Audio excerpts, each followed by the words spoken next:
You're listening to an Airwave Media Podcast. Hello, and thanks for joining Revolution 250, where we look at events that took place 250 years ago this week. This is from the American Revolution Podcast, and it's just a short bonus episode to remind you about these important anniversaries from the Revolutionary War. This week, we remember the first attack into Canada in May 1775. Last week, we covered the capture of Fort Ticonderoga. Benedict Arnold and Ethan Allen supposedly shared command, although most of the attacking force followed Allen. Following the capture, the Patriots sent the British garrison south as prisoners. Then they broke into the fort's liquor stores and spent days getting drunk. Over the next week or so, most of Allen's Green Mountain Boys went home, while the militia that had been recruited by Arnold's lieutenants began to arrive. The two leaders agreed that Allen would remain in command of Fort Ticonderoga, while Arnold took command of a ship that had been seized from a local Tory, which he christened the Liberty. After arming the ship with cannons and crew, on the morning of May 16th, Arnold sailed the Liberty north to the northern tip of the lake. Then he marched his men overland to Saint-Jean in Quebec.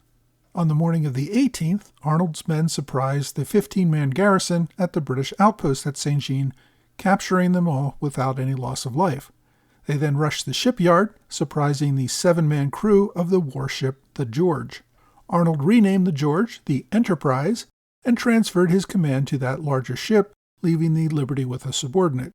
After interrogating his British prisoners, Arnold learned that a contingent of several hundred regulars was moving on Saint-Jean from Fort Chambly and Montreal. Without enough men to defend Saint-Jean from such a large force, Arnold decided it would be best to take his new fleet, his prisoners, and several field cannon, and retreat south back down Lake Champlain. By noon, he was back on the lake and heading south toward Ticonderoga. Ethan Allen, however, was not content to leave all the action to Arnold. He decided to take a contingent of about 100 men in smaller rowboats and row north up the lake toward Saint-Jean. Arnold, who was returning from his raid aboard the Enterprise, met with Allen's boats out on the northern part of the open lake. The commanders met aboard the Enterprise and toasted Arnold's success. Allen then said he intended to continue his advance on Saint-Jean, where his men would fend off any enemy force and then organize an invasion of Montreal. Despite Arnold's warnings about a very large British attack force, Allen opted to proceed. Allen made camp about a mile south of Saint-Jean. After his scouts also reported that about 200 British regulars were advancing on the town, Allen still decided to make camp for the night, only to be woken as the regulars conducted a night raid on his camp. Outnumbered, outgunned, and caught by surprise, Allen's men jumped into their boats and rowed away before the British could reach them. None of them were killed or wounded, but they evacuated so quickly that they left 3 men behind. The British captured one of them. The other 2 managed to hide in the woods and quietly walk back to Fort Ticonderoga over the next few days. With their ships captured, the British did not attempt to move down the lake, but they remained at the north end, allowing Allen's retreating force to return to Ticonderoga safely. There still wasn't any firm agreement on who was actually in charge at Ticonderoga, and there was no agreement on what this force should do next, if anything. Arnold and Allen both received contradictory instructions over the next few weeks, both praising their action and calling them to give back everything they had just captured.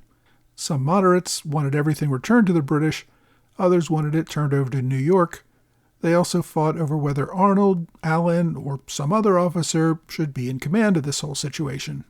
Because Arnold had invaded Canada without orders and captured British prisoners and equipment there, many moderates saw him as a dangerous loose cannon who was making it harder to make peace with Britain.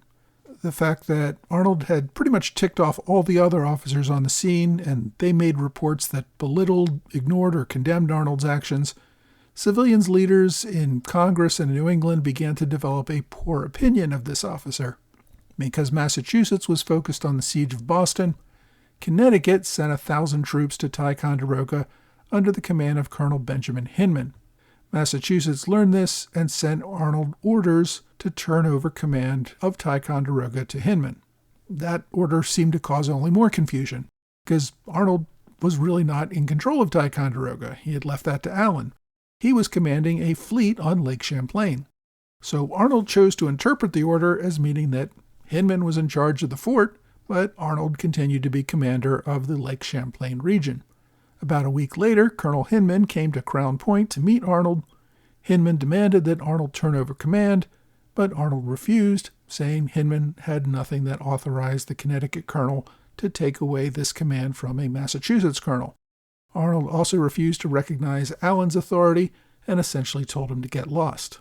Members of the Massachusetts Provincial Congress seemed to decide they had no idea what was going on out there in Lake Champlain. They ended up sending a 3-man delegation to Ticonderoga to settle the matter. The delegation said they would also consider allowing Arnold to serve under Hinman. Arnold was not going to turn over his command to some officer who just showed up after Arnold had conquered the whole region.